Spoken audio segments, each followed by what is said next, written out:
So my question is, how do you have life circumstances that are permanent and not get pulled out of the vortex? Well, over time, we have described your relationship with who you really are and what you really want in different ways. The vortex was one way. For a long time, we were saying, get into the vortex until you were really annoyed. If I could get in, I'd be in, Abraham, so give it a rest. Or how do I get in? And then we began explaining to you that having awareness of it and understanding the difference between vibrational signals and frequencies might make it easy for you to understand that you're standing next to your vortex and often not receiving the information that's coming from it. In other words, we wanted to turn the conversation about deliberate creating a bit by saying to you, you've already done so much of the creating, and now you're just waiting to receive impulses and thoughts to make it possible and easier for you to enjoy the evolution of your own desires. And we also understood that you've been creating and receiving without even knowing that you are. And so we want to say to you here and now, and you'll hear it really easily in light of everything else that you've heard here today, that you are always in a sort of receiving mode. If you're awake and conscious, you are in a receiving mode of something. You're turned on just like your radio, and maybe you're between stations, and maybe you're focused upon something that isn't pleasing to you, and maybe you're focused upon something that is, but you're always in the receiving mode. Now, when we talk about the receiving mode, what we are implying, what we are wanting you to realize is we want you to be in the receiving mode of who you really are. But to be fair, you're always in the receiving mode. So you're receiving thoughts. Esther has been noticing every now and again she'll get an impulse about something, and she's been stopping and saying, where was I when I received that? What was my vibrational attitude when I received that? Because she wants to know if the thought came from a worried stream of thought that she's been thinking about, or if it came as true inspiration from source energy. Some of the young people in her life, every now and again, she has some friends who just put some pictures up over their bed, and they have glass on them. And they're in Southern California. And so at dinner the other night, Esther suggested that they get those reframed and put some plexiglass on them instead of the glass, because they live in earthquake country now. And Esther has seen her chandelier do a fair amount of swinging, as she's been there for 10 years. And she knows that every now and again there's a hiccup or a burp in the substructure and things fall off of things. And a very young and brilliant, youthful person said, or you could just not create that. And Esther thought, or I could kill you.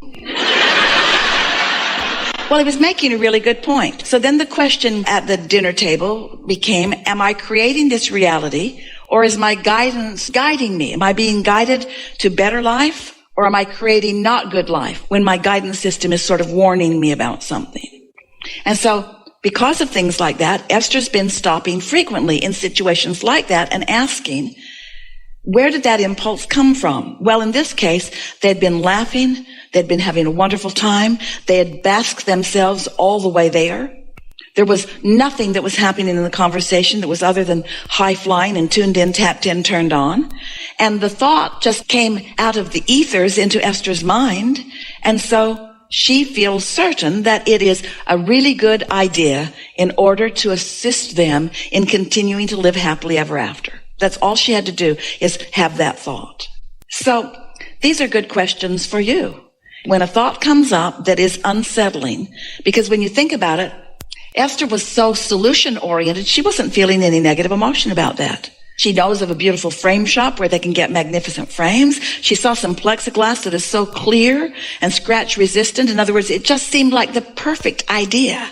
It was a perfect idea and a really good thing for her friends to experience. But then she doesn't want to create in their reality, and bumped up against something when she attempted to do that. So now, let's get back to the specifics of your subject. So say it again. So when there is something in my life that seems unchangeable, it's a circumstance that is present. I have a 21-year-old son who's autistic. Yes. So when I project ahead and I know that someday I'm going to transition, I'm concerned about who and how he's going to be taken care of. Yes. And that's an awful thought. That's an awful thought because you are doing such a good job of tending. And when you're not there, what will happen? But this is what we were talking about being ready to be ready to be ready to be ready. Because since no one is present yet, that person hasn't turned from a vibration to a thought to a thing. And so when you look too far, too fast, and feel the dissatisfaction of it, you just can't get there from there. So if we can call your attention, and this is such a wonderful subject, we're appreciating it so much. So when we call your attention to what we wish so much for you, that you feel satisfaction, satisfaction, satisfaction, satisfaction as you move through life. And there is this subject of worry, worry, worry. How can you turn a subject of worry into a subject of satisfaction? And you do it by starting with the basics, such as, there is nothing that I cannot be or do or have. And even though I do not know the exact route to it or the exact path to it, I believe conceptually that there is an answer. This is the reason that we began teaching you about the vortex, because there were so many people looking at now reality and offering 100% of their vibration based upon now reality that we knew their now reality could not find improvement. So we wanted them to understand that there's another now reality that is a vibrational reality that is in the state of becoming. In other words, this question isn't so much different than, Abraham, I put the kernel of corn in the ground, but we cannot eat a lot of corn yet. How can I be happy? And you say, well, because you know better about that. Those thoughts have already turned to things. You know about farming and you know about germination of the seed and you understand all of that. And so all of those pieces have been filled in for you by you and others. And so you got ready to be ready to be ready to be ready. And now you're eating a lot of corn if you want to. But it's different on some subjects that are still in the process of becoming. So the question is, the problem to which you want a solution is, I'm here and no one else is. And the solution that you seek is, I want a steady stream of helpful people to be in this cycle. But I don't see them, therefore they must not be there. And we say, or they might be like the corn in the ground, not ready to be seen yet. If somebody showed up today, are you ready for that? I don't know. Let's just stay there. In other words, are you receiving satisfaction for tending to this 21-year-old angel of brilliance? Yes. And if someone said to you, all right, step aside, I'm here to do this, would you gladly go? Or would you want to hang around? Would you want to watch? Would you want to teach? Are you ready for that? I think for the first time I'm ready to look at that and talk to that person, see how they interact. I think until very recently I was not ready for that. Well, we know that for sure. And it's not because you don't want it. It's because you don't believe it. This is why we were talking about arguing for limitations. When you have a desire that you don't believe, that's arguing for a limitation. So let's look at it this way. Have you ever had a conversation, we're asking all of you this, have you ever had a conversation with someone, maybe it's about politics, it could be about anything, but that seems to be a hot topic these days, where you have a very clear picture of something, opinion, and they have a very clear opinion, and your opinions are not the same. And so the more you explain why you think the way you do, then the more they explain why they think the way they do, which causes you to explain more clearly the reason you think the way you do, which causes them to explain. And so you've got this sort of stalemate going on. There's this struggle going on, and they don't come with you and you don't go with them. Nobody is persuasive under those conditions. Have you noticed? What we would like you to understand is that you have that same internal struggle, all of you do, going on within yourself between your desires and your beliefs. That when you find a new desire, and you've got a pattern of life that's been showing you the absence of it, in fact, that's why you want it, the more you say, I want it, the more your beliefs say, oh, no, you don't. Oh, you think you can get that? You can't get that. In other words, your desires actually challenge your beliefs. And your beliefs actually challenge your desires. There's this tug of war going on inside of you. And the more you try to reason it out, the more logic and other things like it that are resistant in nature will come forward. So that's why we're asking you to not focus upon that subject, but focus upon other subjects where you're not arguing with yourself so much. Other subjects where maybe it's a new subject where you don't have such strong beliefs.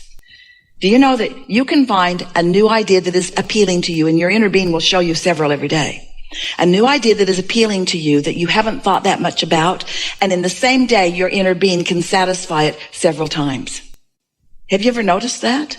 Esther had the most interesting experience. In September, she trimmed some trees at her place in Del Mar so that some of the houses behind could have a better view of the coast. And they all thought that was so nice. And Esther thought that it was normal because she likes looking there. She thought they might too. And her trees were really fast growing. And without even meaning to, she blocked their view. So she called her gardener in and they lowered the trees so that they had more view. Well, on Thursday, she asked the same tree trimmers to come again and do it again on some different trees. And while they were doing it, she went out to a pile of mail in her garage. She doesn't receive mail in her California home, just what she calls junk mail. And so the gardeners and the housekeepers just put it on a shelf in the garage. She hadn't looked through it since September. So now Esther's standing there and she's going through the pile and she's thinking, I should just throw it all away, but there might be something good in there. So she's throwing it all away, throwing it away. It's magazines and flyers and proposals about this and that and this and that. Into the dumpster, into the dumpster, into the dumpster. And she comes out with this little handwritten note with a heart on it and her name in the middle. And she thought, oh, a love letter. So she opened it and it was her neighbors written several months ago thanking her for opening up the view and explaining to her how she was the best neighbor that they'd ever had because she was considerate of them.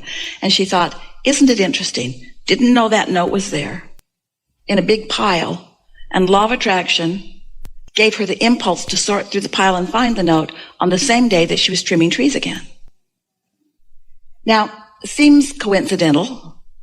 It is a coincidence. But what we're getting at is your inner being knows everything about everything and how to lead you to it. And that's just child's play.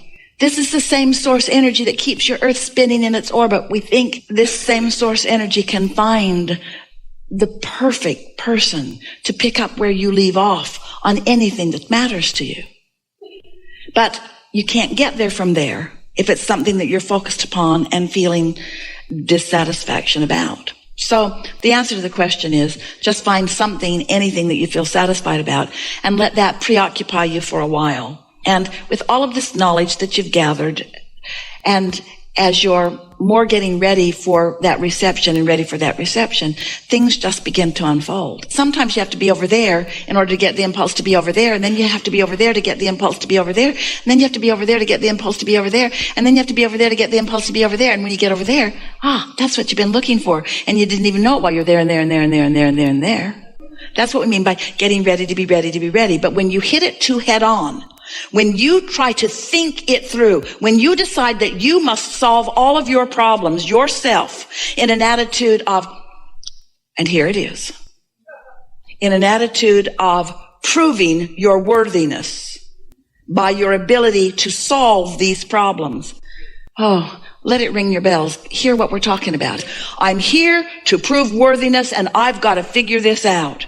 No. You're here as an extension of source energy who loves you, and we are all figuring it out together. You got to give yourselves a break. You got to get into more satisfaction. You got to be willing to receive. Feel the difference, because some of you are still there just a little bit. Feel the difference between feeling like you've got to think it through, because if you don't get the right thought, then you won't get the mark on the chart. And if you don't get the mark on the chart, then you won't be rewarded for the brilliance that you've discovered. Feel the difference between that and just blissing out and knowing the answer.